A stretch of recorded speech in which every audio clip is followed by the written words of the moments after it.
नमस्कार, मी अरुण आणि आपण पाहत आहात 7 स्टार न्यूज।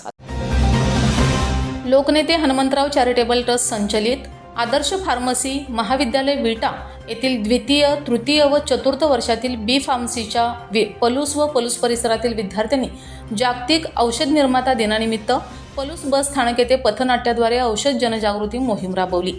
त्यानिमित्त त्यांनी पथनाट्य सादरीकरण करत औषधाचा सुयोग्य वापर आणि त्याची साठवण, औषध घेतानाची काळजी याविषयी माहिती दिली।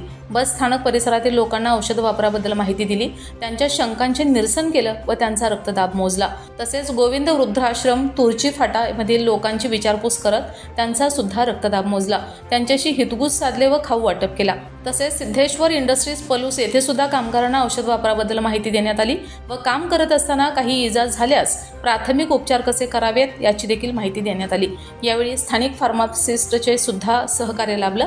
महाविद्यालयाच्या विद्यार्थ्यांमार्फत त्यांचे आभार मानण्यात आले व जागतिक औषध निर्माता दिनानिमित्त त्यांना शुभेच्छा दिल्या। Shivkumar Kharkande, 7 star news, Palus.